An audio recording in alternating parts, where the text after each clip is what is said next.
Guys, welcome to Chapter 5. Chapter 5's topic is called leverage. And I really want you to pay a lot of attention while we talk about leverage, because leverage is the most important thing in the equation of sweet in the middle when you want to use creativity and setting up processes and systems for you to be able to get paid when you're putting almost little to zero capital getting into a business. Have you ever heard of a guy called Jimmy Iovine? Ever? Jimmy Iovine? Well, maybe you've never heard of Jimmy Iovine. Have you ever heard of Dr. Dre? I'm sure you have. California Love. I'm sure you have. Have you ever heard of a guy called Eminem? Or 50 Cent? Or Akon? Or Lady Gaga?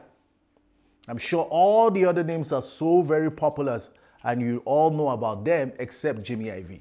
Let me give you the Jimmy Iovine story. Maybe this will teach you the basics of what leverage is.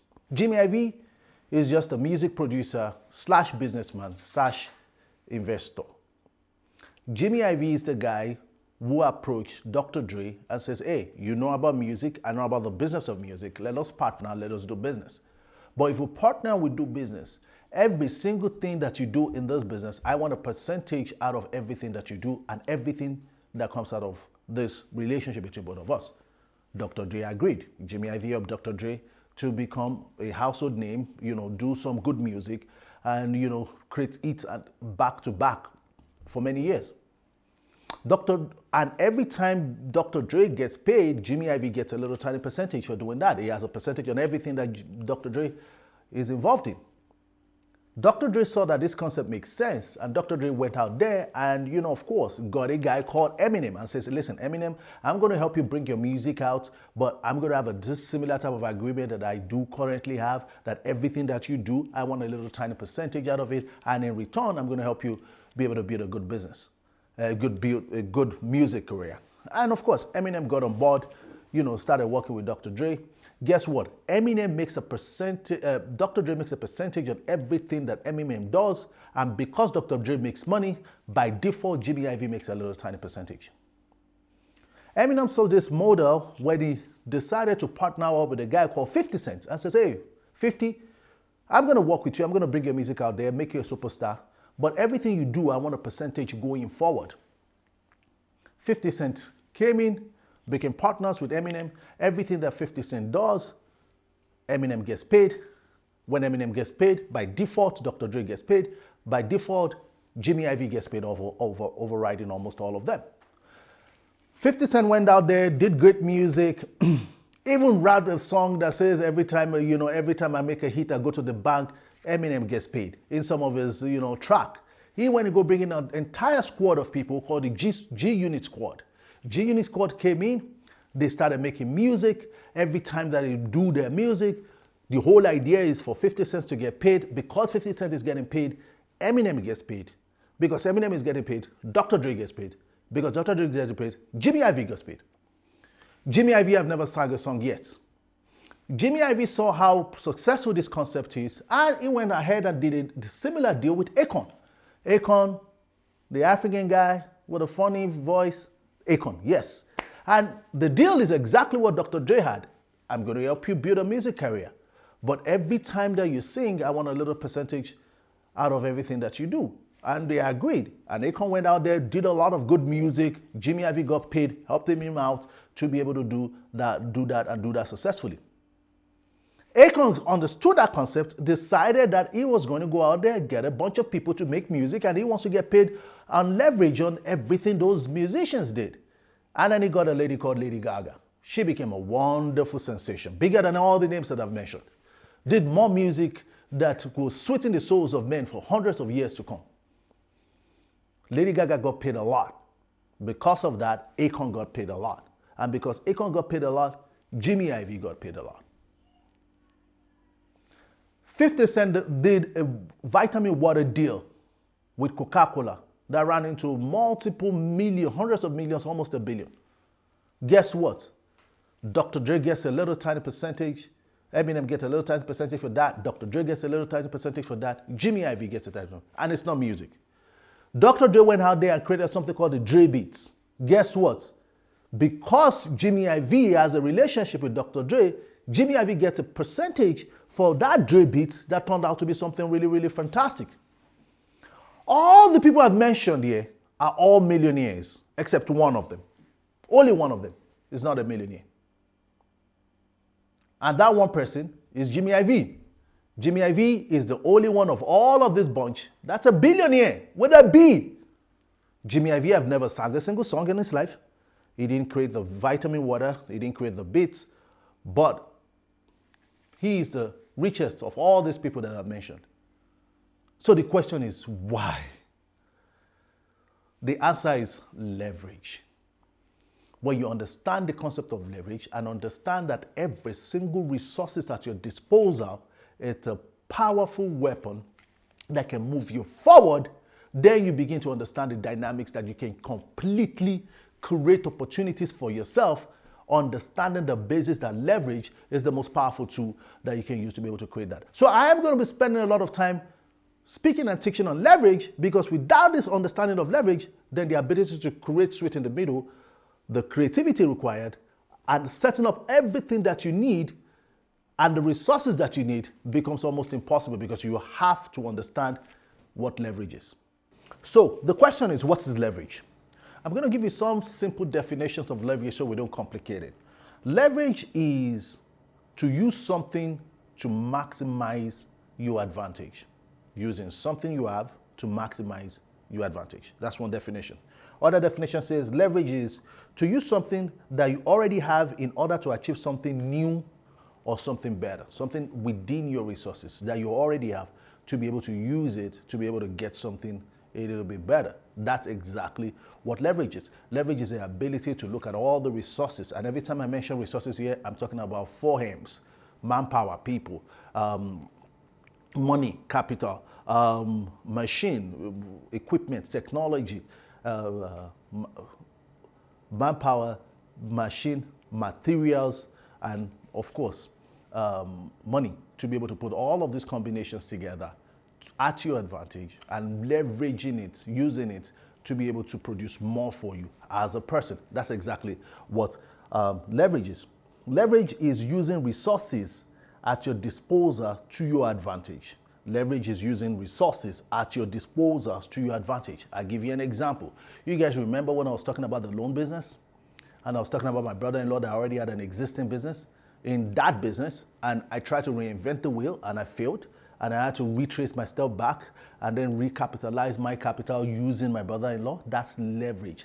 I just leveraged my brother-in-law, his knowledge, his expertise, over a desired result that I needed without having to reinvent the wheel. And I'm going to talk about how you get to a point where you can leverage somebody or resources or capital or something in a certain way that it does not, it is symbiotic. And I'm going to get there. You also remember when I was talking about the stock market and I told you guys, I'm not a day trader or a swing trader, but I do have a guy called Razak. He's my guy. He knows stocks in and out. He's a guy who has spreadsheet for everything. If he spends 20 cents, it is on a spreadsheet. And he's good at doing this. He has multiplied his own funds so many times in the stock market. All I needed to do was hook up my own stock market to my trading account and, hey, Razak, here you go. And because he's my friend, he goes out there putting some, help me out to be able to restabilize my own stocks. And have I been growing my stocks? Of course. Do I need to learn all the basics of everything from scratch to the beginning? Of course. I'm just saying leveraging is the ability to use your resources to get exactly what you mean. And every time I mention resources, I've already told you, it means all of the 4 M's that can come your way. Okay, fantastic. Let's move on. Now let us talk about the types of resources or the types of relationships that can lead to those resources. Because some people say, well, if you're using your brother, doesn't that mean that you're using him? Now let me explain. My mentor usually says there are 3 types of relationships, or 3 types of people in a relationship that you need to be able to understand that. He says they are the dependent relationship, which we call the parasitic relationship, the independent relationship, which is the flat relationship, then the interdependent relationship, which is the symbiotic relationship. And I'm going to explain how and what that means. Dependent relationship is a set of people in your life, or you to other people's life, where all you are doing is taking, asking, always needing something. If you're from my part of the world, you're going to have a lot of those. People call you up and all they need is, I need money, come help me do this. They're always taking from you. They always want to take from you. They're always asking for something. They're always needing something. They're always, you understand me? Every single time you have a conversation with them, the end result of it is something is going to leave you to go to them. It's a parasitic relationship. It's a relationship where only one person is feeding out from the big bowl, but the other person is not gaining. It's like a leech on a cow. He's sucking his blood, but the cow can't get anything back in return. It's parasitic. Is this healthy relationship? It would exist among us. We need to be able to know where we fall in terms of relationships, so we know if we're parasitic or not. If you're parasitic, it's not healthy for you in terms of leverage. It works against you at almost every time that you try to be leveraged. But there are going to be people that will be parasitic to you, meaning that they are dependent on you, which is okay. And there are people that you will depend on, which is okay at the same time. But you need to be able to understand that dependent relationship is the lowest level when we come to leverage and relationship. The second one is the independent relationship. I know a lot of people that are like this. These are the set of people that say, well, I don't need favors. I don't need help. I'm not going to go to anybody and ask for any favor. You know, I will do it my own way. I will do it at my own pace. They don't mind if somebody comes to them, if they have extra, they drop it on the table. They don't go out of their way for almost anybody. But if they have, you know, come in here, you need an extra, whatever, they can drop it on your table, they walk away. They will most likely never, ever, ever go and ask somebody else for almost anything. For 95% of time, they never do. They never loan money from anybody. They've never borrowed money from anybody. They will probably wait till when they can afford to do something before they do it. And some people live in this bubble. I've met many. I've even lived with some that they find it very difficult to come and ask for anything from anybody. And of course, they assume this is the best type of relationship. Of course not, it's not. There's nothing wrong with it. A lot of people fall in this bubble that me and myself alone, or what I can do my own two hands is sufficient for me, and that's how I want to be able to live. I've known a lot of people who've done that. I've seen people brag to me, I've never loaned money before in my life. And I'm like, I can guarantee what your bank account looks like. You know what I mean? Especially if you live in this part of the world, right? Where you have to master leverage to grow your wealth. You know, and there are people like that. If you are somebody like that, you need to be able to understand the next relationship type that I'm talking about. A lot of people who fall into this independence are people who have an employee mindset, because mostly it's only employees that think this way, and it's very, very flat. The next level of relationship is the interdependent relationship. We call it the symbiotic relationship. It's the highest level of relationship. It's a relationship of I am willing to give, but I don't have a problem to take. In fact, I can take where I've not sown, and I can sow somewhere that I'm not going to reap from. I can take from where I've not sown, and I can sow somewhere that I'm not going to reap from. And it's okay. These are the type of relationship that knows that we are all to one and one to all type of relationship. It's where you are dependent on the next person, and you know that the next person can depend on you, and you don't think about it. It's a proactive way to be. It's a proactive positioning to be in terms of relationship. It's a symbiotic. You benefit, I benefit, we both benefit from each other, and there is no problem me coming to you to benefit from you, or you coming to me to benefit from me, because it is normal within the system of all of that. Sorry, you have to take that last line again. Fantastic. Yeah, just take a pause and just Yeah. So it's a relationship where they know that I need to be able to benefit from you, and you need to be able to benefit from me. We both have a symbiotic relationship that creates a win-win for both of us. You know that behind your mind that you can call upon this person, and this person can call back on you, and you have that type of relationship. The relationship between me and Razak, the example of the guy who I use for my stock, it's a very, very symbiotic relationship. A relationship that is healthy to a point that I can pick up my phone at almost any time in the night and say, Razak, I want to get something XYZ done, and I know it's in your control, and within 5 minutes it's back to me. And Razak will call me up and say, hey, I'm flying in from Europe, and I'm landing in, and I need you to pick me up at the airport at 2 o'clock in the morning, and I'll make sure that I'm show up at that airport. We know that we need each other for us to be able to progress. He has his own expertise, I have my own expertise, and when we marry those expertise together, we can create something dynamic. This is the type of relationship, independent relationship, is the average millionaire, average billionaire, people who are extremely very successful, they operate in that symbiotic relationship. meaning that they know that they need to go build relationship because their net worth is equal to their network. Where they know that they can always go ask and people can go and ask you. Let me give you an example of somebody who operates at an interdependent relationship. I'm emphasizing on this interdependent relationship because that's where leverage exists. That's where leverage lives. You cannot have a long-term relationship with someone when you're parasitic. You're always taking from that person is going to buy themselves out of a contract. Even if you tie them into some crazy contract that they cannot get out, the contract will get to a point where they're going to buy themselves. If you think you've never seen that before, go ask Floyd Mayweather. Floyd Mayweather, the boxer. He had a contract, boxing contract. He bought almost $200 million to buy himself out of the contract because the contract tied him to the limit of how much he could earn, and he wanted to be able to get into an unlimited earning potential. Whoever had that contract with him was parasitic to a point that they thought locking him into a contract would be the way of getting him forever. But guess what? He became the richest sportsman alive. He became the first sportsman that was close to $1 billion in revenue. And he became a guy who would only work for 30 minutes in a boxing match and end up with $200-300 million because he needed to be able to uncap his earning potential. But if you look at the relationship of Jimmy Iovine that I've said, it's a symbiotic. Jimmy Iovine is creating opportunities. Jimmy Iovine is putting environments for them to be able to win. It's a partnership. They've had it for many years, and both parties are extremely happy being there. So if you want to get into the world of leverage, you want to get into the world of switch in the middle, you want to get into the world of creativity, then you need a lot of resources, a lot of leverage on the resources that you have, which includes people. People is the number one resources that you can constantly and continuously work on. Let me also give you more examples on interdependent relationships so you can twin your mind that this is the way you need to be able to be. An interdependent expert relationship person is always looking for who they are going to help, who they are going to bless. And they're not doing this because they're expecting something in return. They're doing this because genuinely they know that they need to continue to sow. Because if they get to a point where they need to be able to reap and it is not where they've sown, they don't feel guilty to go and ask. I have been in a lot of relationships where I have never benefited the person that I'm about to go meet.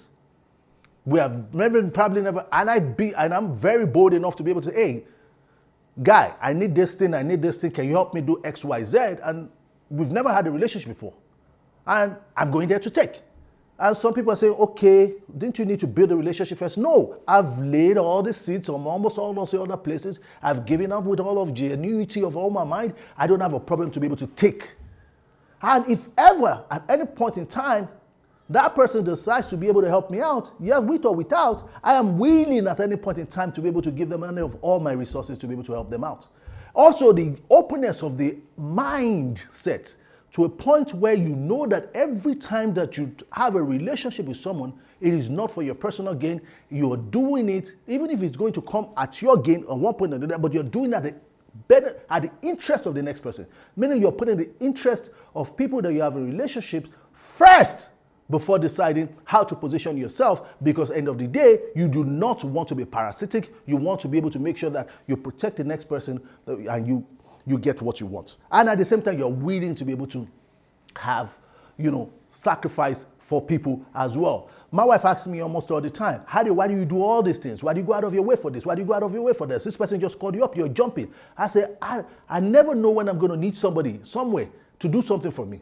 And this person might be the person who has the phone call to be able to do it. They might not be able to. It might just be a good name. If somebody might just say, hey, that guy, he's really, he's going to be going out there. I'm always constantly trying to go out there to give more to the universe, to my resources, regardless of whatever it could be that I could get in the outcome of all of that, because I want to be free in my conscience to be able to go out there and take whatever I need to. So extremely very important that you understand that you have to be at the frequency of the interdependent relationship mindset, the symbiotic win-win relationship building mindset, to be able to be at the mastery of you leveraging, and leveraging being the bedrock of the entire game called Sweet in the Middle. So the question is, what are the examples of leverage, and how does leverage enter into all of the examples and the practicality that we've done in the previous chapter? Every time that you're being sweet in the middle, you're leveraging. Take, for example, If you decide to get into making residual income in the loan business, you're leveraging your money. You're taking your money and leveraging, making sure that your money can go out there to be able to go do some work for you and be able to bring some return for you. That's leveraging, pure 100% leveraging. So, take another example. It's talking about money. OPM, other people's money, is also leveraging. And I'll break this one down a little bit because a lot of people get kind of like hiccup when they hear about other people's money. I live in the part of the world where you can access a bank, get something like a line of credit. If your credit is good, you can get into the bank, get something called a line of credit, and the bank will probably be loaning you about a certain sum of money for about 6 to 7, 8% interest rate a year. It ends up being maybe like less than 1% a month, right? When you calculate it out, spread it out over a period of time. The bank has taken that money from some other people who have saved that money, and that they are giving maybe 2% a year for keeping their money in the bank. And they take that same amount of money, they give it out to somebody else, and they give it out for 6 to 8%. The margin of 4 to 6% that the bank has is part of the passive bank income themselves, which becomes their profit margins on the long run. Somebody takes this loan, which is less than 1% a month, and takes his funds and puts it into something else. Maybe you put it in a loan business. I'm not advising at all, but I'm just giving you an example based on what we're saying. And say, hey, I've taken this amount of money, it's $50,000 or whatever it is, and I'm giving to you, and you're giving me 5% every single month. I've taken that fund that I'm paying for 0.5% for or less a month, and now somebody's paying me 5% for the same thing. What I've done is I've leveraged on other people's money. I'll give you another example. If you want to buy a house, now this house is worth $300,000. You don't have $300,000 to be able to do that. You go there and mortgage on that wherever, and you put in only 5% down. What you have also done is you leverage on other people's money because other people's money is doing it. Sometimes people go into the bank, take a loan, take that money and invest it in a business, and then the business begins to do well, and they use the business to service the loan. That's OPM, other people's money. A lot of people that wants to get into the sweet in the middle, and sometimes they don't have the capital to do so. Sometimes what they do is leverage. What does that mean? Hey, I want to get into the ATM business, but I don't have all the capital. But now I've kind of think I feel good and okay with it. I have a little bit, but I don't have much. And I go to one of my good friends. This guy has cash sitting down on the table, and I say, listen, let us partner. This is my idea. If I can put this in, we're going to be making XYZ amount of money. If you put ABC, you and I will go to partnership. You can see transparency. You can see what's going on. And this is the percentage you're going to make for being able to do that. The guy looks at it. He does his own homework. It makes sense. You guys partner. He comes to a point where you start generating money. The person start earning money on top of their money just because you brought the idea to them. You didn't have the capital. You had the idea. You had the resources, meaning that you had maybe somebody that you know, you had the credibility already, you have the trust already, and you're able to create for having absolutely almost nothing. So some people say, oh, hey, sometimes some people say, well, I don't have money to be able to do that. Do you have a good name? Are you responsible? Are you reliable? Are you honest? Are you honest? Are you an open person? Are you a guy who's not trying to swindle the next person? Because if you answer yes to almost all of this, you have way more than money, because you can always leverage, because a lot of people who have money are looking for opportunities that can make their money work for them. Not many people want to put their money in the bank and make less than 1% every single month. People are looking for ideas. We're looking for investors are always looking for ideas. They're always looking for people who have, something interesting that they want to get involved in, and at the same time, they want to be able to make sure that they protect their capital. So leveraging on other people's money, OPM, is one of the foundational way that one could be sweet in the middle for some of the sweet in the middle deals that are very highly capital equity intensive. And because you don't have that capital and you've understood the advantage of leveraging, you then be able to play in a market without you being able to have that fund directly. I hope you understand the concept of OPM. I hope you understand the basis of what we call leverage. I hope you understand relationships that you need to be able to keep and maintain for you to be able to operate at almost all that level. And then when you get to that point, you can start to be able to use XYZ to your advantage. Now let's get off OPM, other people's money, as a leveraging tool for you to be able to get in and be creative in some of the other things. What about leveraging on people's knowledge? Expertise. I just give you an example of my friend in the stock market. Razak is an expertise that I've leveraged on. What about leveraging on people's experience? I just gave you an example of my brother-in-law. He has experience. His father has been in this business for almost 30 years. He's in the business as well. He has a lot of experience. Do I need to invent the wheel? I leverage on his experience.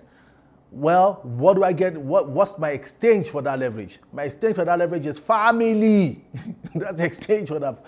The one for Razak is symbiotic. They were always constantly helping each other out to get a lot of things done.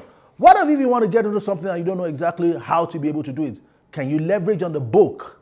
Can you leverage on the course? If you're listening to this right now, you want to get into the residual income, you want to get into passive income, you're going to get to the royalties income. What you're doing right now is called leveraging, because you're leveraging my expertise, my knowledge, my experience for a token of amount of funds for you to be able to go out there and get some things done for yourself and by yourself, because you want to be able to leverage on somebody else. If you don't leverage, what happens? You're going to be an independent person from the 3 types of relationship we talked about. And then you're going to try to do it on your own. And then you're going to fail. And then you're going to waste time. Then you're going to get it right.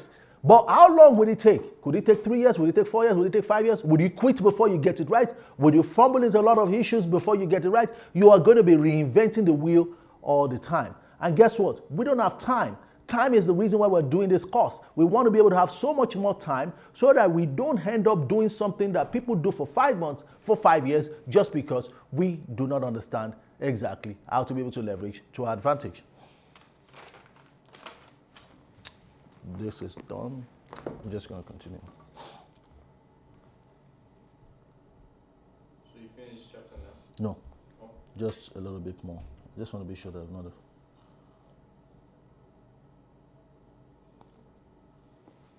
Can I continue?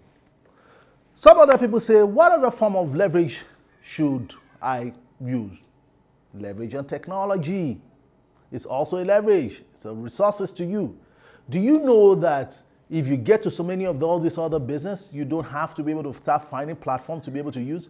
Because there's an app somewhere, there's a tech somewhere, there's a technology somewhere. It might cost you some money to subscribe for it, but you can leverage on technology, leverage on social media, leverage on existing app, leverage on some paid technology gadgets, just for you to be able to move yourself from where you are to move to the next person, because technology is also part of leveraging. So we've talked about leveraging on expertise, leveraging on experience of other people, leveraging on other people's money, leveraging on technology, leveraging on, you can leverage on almost absolutely almost anything. The question you're asking yourself at leverage is, what do I need to move myself from A to B?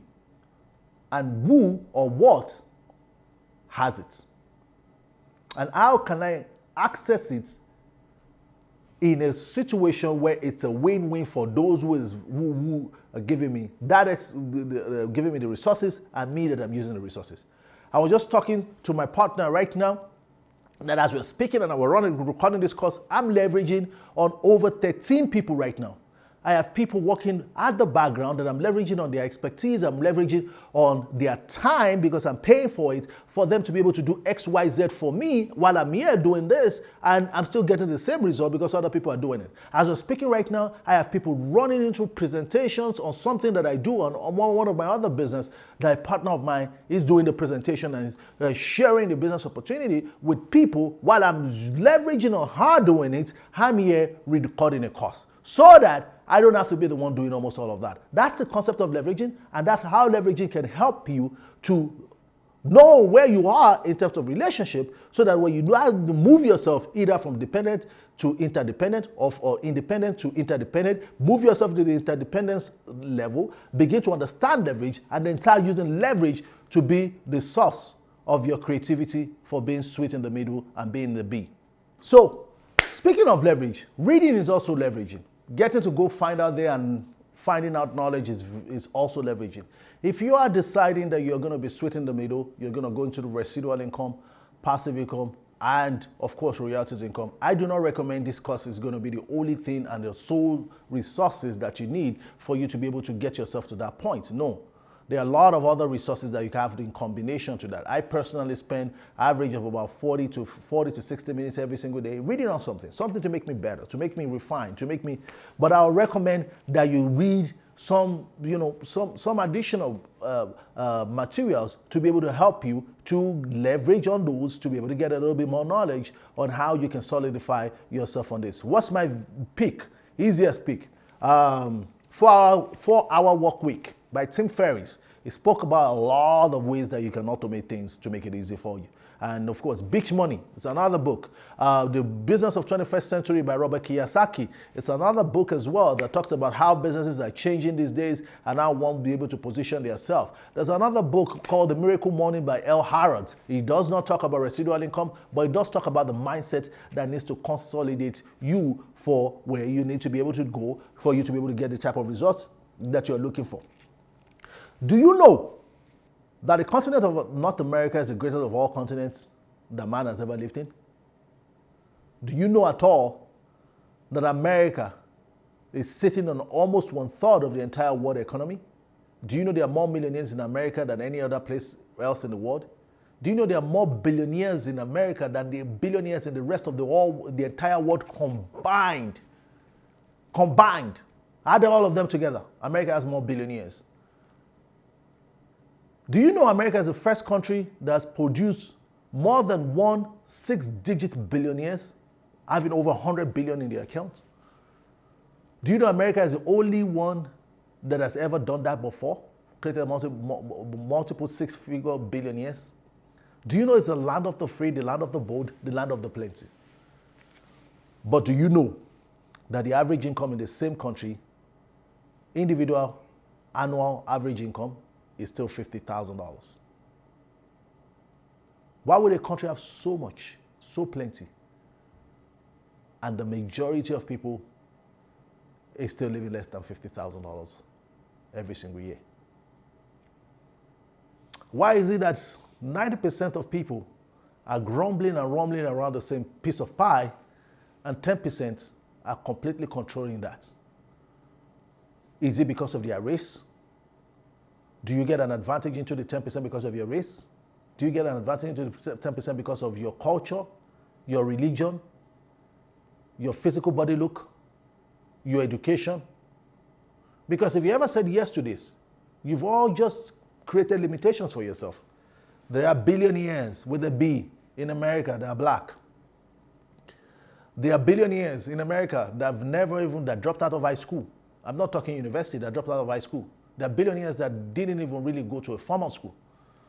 There are billionaires that are the Muslims or other type of religion. They've come from all shapes of backgrounds, all shapes of religion, all shapes of culture, race. So the limitation is not on who we are from the outside. The limitation is who we are from the inside. So the question always is, who are we from the inside? And how can we move ourselves from the 90% to the 10%? All of this boils down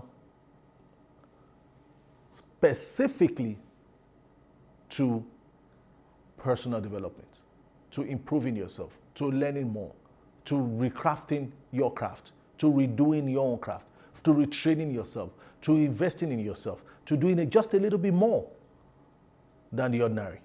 Because the definition of ordinary is being ordinary but doing something a little bit extra on top of your ordinariness. Ordinary is ordinary plus extra, and then you become extraordinary. Just extra 1 hour of study every day, extra work on your body, extra work on your mind, extra work on your skill, on your gadget, on the things that you do, bit by bit, little by little. Tiny improvement over time becomes the compounded effect that gives you the results. So the point and the reason why I'm saying this is because some of you will now start taking steps to get into the world of trying to create residual income for yourself. We've talked about a lot of examples. And right now, I think for most of you, you'll be thinking of some ideas that you have in your head. Go out there and try. Try just a little bit. Attempt. Try small. Start very small. And begin to grow it bit by bit. Bit by bit. We talked about identity and the core of who you are from an identity perspective. I also want you to work on your identity, on your core. Because once you start to believe, the possibilities of what can be done starts to become doable. So just work a little bit on your mindset as you're trying to putting yourself through this process. And I can tell you for sure, you will end up coming out well. Of course, you can always reach me on Instagram. You can message me personally, and I will be there to be able to take questions and be able to help you out as much as I can. I can't guarantee it, but at least I'll be able to respond and help you out as we go along. I'll see you guys in the next chapter.